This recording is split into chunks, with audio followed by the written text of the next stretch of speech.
Today, we have a new episode of Raid Versus, this series where we take exotic weapons through the ringer, putting them up against every single encounter of the Leviathan Raid and ranking their performance. Today we have a return of an icon, one of the best exotic weapons in vanilla Destiny for sure, the SUROS Regime Auto Rifle. How does it hold up in Destiny 2? Well, let's get started. What is up, guys? Rick Cacus here, and today we have the SUROS Regime versus the Leviathan Raid. Now, before we talk about this gun's performance, let's take a bit to look at the SUROS Regime. There's a lot of unique stuff going on. Firstly, it has the intrinsic exotic perk, SUROS Legacy. The bottom half of the magazine deals bonus damage and has a chance to return health on kill. Moving on from there, we have a choice between two different unique perks. The first one being Spinning Up. Holding down the trigger increases the rate of fire. The other perk you can choose is Dual Speed Receiver. When aiming down sights, weapon rate of fire slows while weapon damage increases. Essentially focus fire from Destiny 1. So, depending on which perk you choose, so let's see how these two weapons in one perform in the Castellum, the opening counter of Leviathan. Here, there's a lot of basic enemies, and there are going to be some harder Reclaimer enemies as well. And when you're running Spinning Up, the SUROS Regime acts like a very aggressive auto rifle. Essentially, you're able to get multi-kills much easier than you otherwise would with a normal auto rifle. Because of that increase in the rate of fire, which is absolutely noticeable, you are very often going to end up with a higher time to kill than normal, especially on the last two enemies in a chain that you shoot with that super high rate of fire. So again, it's a normal auto rifle that kills probably faster than your average auto rifle, again, especially at that bottom half. Against singleton enemies, you don't notice this as much because just when the rate of fire starts increasing, that first enemy is usually dead. It's when you have two enemies lined up, and again, those multi-kill opportunities where you do notice the advantages of Spinning Up. Now again, that's one half of the weapon. If you're running Dual Speed Receiver, the SUROS Regime changes dramatically. It becomes a lot closer to a fast-firing scout rifle. And if you're accurate, if you can land your headshots, you can take out enemy after enemy after enemy with a single magazine. You cannot get the amount of vicious multi-kills like you can with Spinning Up, but Dual Speed Receiver is undoubtedly just more efficient in its ammo consumption, in the damage output, all of that stuff. You're really making your shots count. And it's nice that near the end of a magazine, normally when you'd have to reload in the middle of shooting an enemy, that damage bonus can end up killing them instead. So, which perk is better in the Castellum? Well, I can't really answer that. If you're someone who likes playing aggressively, I think Spinning Up is for you. But if you're someone who likes being very accurate, already uses stuff like hand cannons or scout rifles in this encounter, then Dual Speed Receiver is more for you. Frankly, either is very effective, and both are probably better than your average kinetic auto rifle. The SUROS is just doing more, better things, and neither of them are actually too bad at taking down the Reclaimers as well. So overall, pretty good performance for the SUROS Regime. And therefore, the SUROS Regime earns an 8 out of 10 for the Castellum. Definitely well above average. I really enjoyed using this auto rifle here.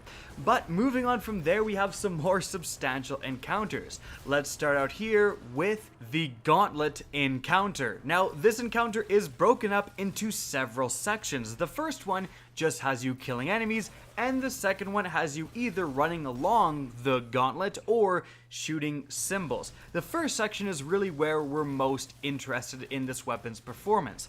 Here, the SUROS is absolutely and totally, again, well above average.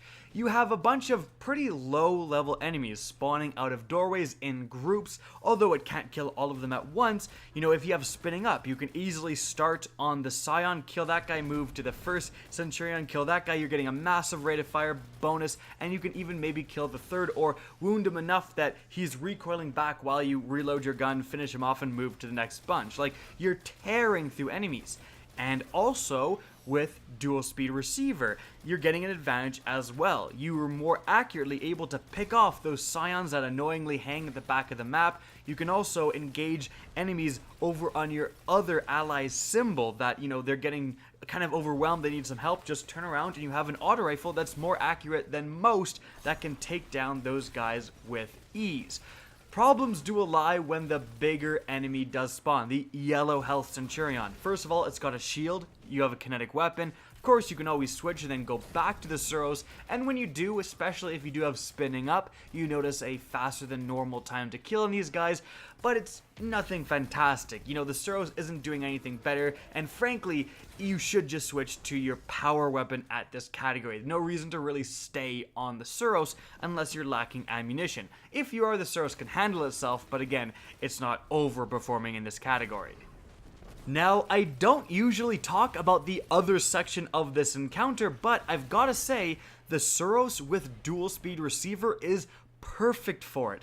It shoots at exactly the right amount of speed to accurately hit those symbols and hit them often enough that stuff doesn't go wrong. Sometimes when you have a slow shooting weapon like a hand cannon, things can be a little wonky, but the SUROS is just like the perfect weapon for shooting those symbols, honestly.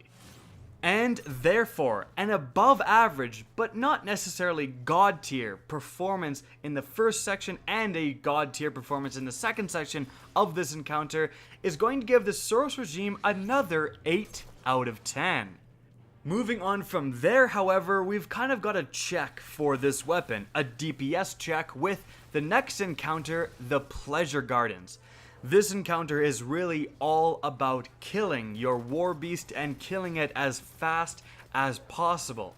Now, the SUROS Regime, as we've gone over, with especially spinning up, you really don't want to be using dual speed receiver. That's going to, you know, slow down your overall damage output. But with spinning up, you are getting a faster time to kill than a normal auto rifle. How much faster? Well, as you can see, against a war beast with a 24 stack, the SUROS is doing pretty okay, but that's about it. It's really not doing anything substantial. It's really struggling here, in fact, and when I switch to my rockets and shoot a single rocket with cluster bomb, you can see how much more damage that does. Now, of course, you're expecting the power weapons to be doing more damage than your kinetic weapon, but, you know, I was kind of surprised to see how little damage the SUROS Regime did do, considering it does, again, have that spinning up perk, faster rate of fire, and your enemy is not moving. So you're getting all of the advantage of your increased overall DPS, and that still isn't fantastic.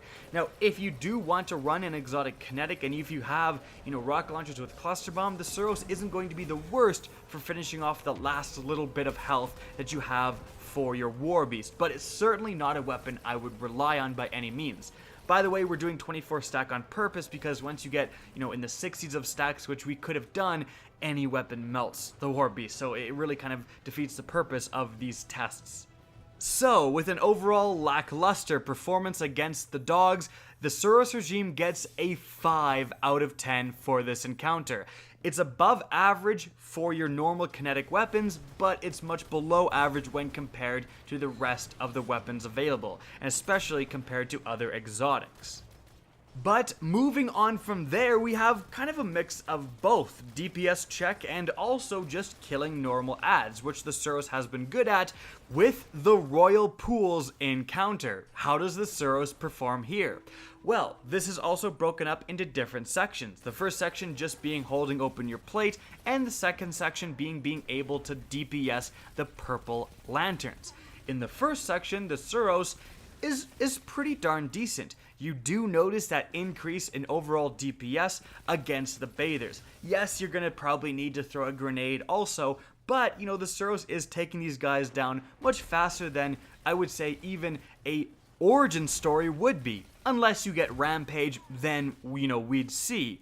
But there kind of is a problem with how this encounter plays out, and that is spinning up undoubtedly better than average against the bathers.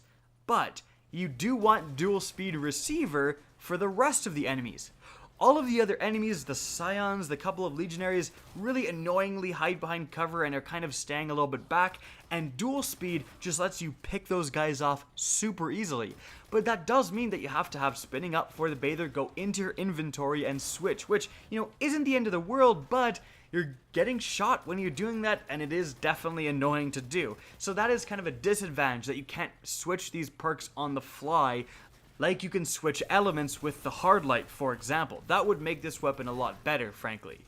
But if you're willing to do that switch, or you're willing to commit to dual speed receiver and then just use your power weapon for taking out the bathers, it's a pretty decent weapon.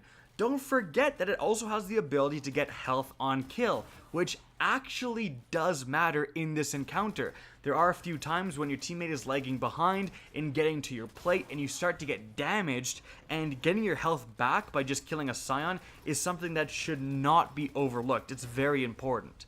But moving on, we have the second phase of this encounter with DPSing the Purple Lanterns. And here, the SUROS regime is, well, it's okay. Like, frankly, I was expecting to see a little bit more damage numbers than I did, but I really wasn't. And you can see when I run out of ammo, which is an absolute factor for the SUROS regime. If you're using spinning up, this thing is ammo hungry. Keep that in mind. But after I run out of ammo, I switch to my positive outlook, and here I'm doing a lot more damage per shot. Now, I'm not shooting anywhere near as fast, but again, I'm doing more damage, and I'm doing it a little bit more consistently. If you can come into this encounter with a lot of ammo and a Titan Rally Barricade, you can really get some advantages from spinning up. But, that's kind of a lot to ask, and frankly, if you're planning on doing that, and the whole point of view is to get the advantage of spinning up, why not just use the Sweet Business? It's another kinetic exotic, so you're using the same exact slot, and it has 100 rounds in a magazine and can go up to 999 for capacity. Just basically doing what the SUROS is doing with spinning up, just better. So again, compared to other kinetic weapons, you do have better options out there, but compared to the overall weapon categories, you have much better options. Stuff like the Merciless, even the Sleeper, are going to be doing thousands of damage per shot, not hundreds. So definitely you want to just use your power weapon over your kinetic weapon on average, and it's really not like the SUROS is adding that much to the equation. And therefore, I'm going to give this weapon a 6 out of 10 for the Royal Pools. Still above average, but only just. Now, moving on from there, we have the final raid encounter against Big Daddy Calus. This is the real test of a weapon's performance. How does the SUROS perform here? Well, this encounter is really broken up into several different sections. Each section very different, but each very important. Firstly, we have the Throne Room section. This is just slaying out enemies and even potentially slaying out enemies when the rest of your teammates are in the void area. And here, the SUROS, for the most part, you're just killing basic enemies. Scions, some War Beasts every once in a while, some Phalanxes, and here, the SUROS, as it's just a better than average auto rifle, is quite good. Like, especially with spinning up, I would say. Picking off those Scions super easily, and just being able to shoot a Phalanx's shield, get him to recoil, and then picking him off with headshots as well. The health regen is also something that does come up and is quite nice, and then you, again, get that bonus and magazine damage as well. It's just great. Against the yellow health Centurions, against the more powerful enemies, not so great. You're gonna probably have to rely on your power weapon. The SUROS, if you have spinning up, can kill those guys faster than normal, but again, it's that balancing act. Spinning up is better against the more powerful enemies, and then dual speed receiver is better against the basic enemies, especially in this encounter because they spread out more. You don't have as much of a chance for a multi-kill. But what about the other sections, specifically in the big head room? Well, here, Dual Speed Receiver is ridiculously good against the normal Scions when you're kind of going through this first encounter and shouting out symbols. Like, you just pick those guys off super easily, and you can go from one to the other and kill the 2 projections and still have ammo to spare. It's very, very efficient. I really like it for that. But when you do get to the end, you will thankfully have some time to switch to spinning up. And if you do have time, you definitely want to, because as you can see, spinning up with a Titan Rally Barricade equals a very efficient gun at just tearing through skulls. Like, your rate of fire is ridiculous. Really ridiculous. The only problem here is that the SUROS wasn't necessarily designed to do this. It only has a 35 round magazine and doesn't have a massive ammo capacity, and therefore you're likely, if you're doing this, you're gonna have a great time killing skulls, but when you come out of the void room, you're gonna have basically no ammo, which is a definite problem. Something like the Cold Heart, which has 100 rounds in a magazine and therefore has much more backup ammunition, is likely going to even be better at this, and you can come out with still enough ammo to damage Calus even. So that is a little bit of a problem with the SUROS. But moving on to the last section of this encounter, how is it against actually damaging Calus? Well, here, as you can see, the whole fire team went to town on Calus with SUROS's, and not so great. Now, we were just standing up. We weren't really using Titan Rally Barricades because we wanted to do this pure. Like, let's see how much damage we can do just with this weapon. We are getting the spinning up bonus because that is the most, like, the fastest DPS, but we really aren't doing anything special. Now, yes, you could absolutely increase the damage numbers you're seeing us do if you do all have spinning up and make advantage of a Titan Rally Barricade.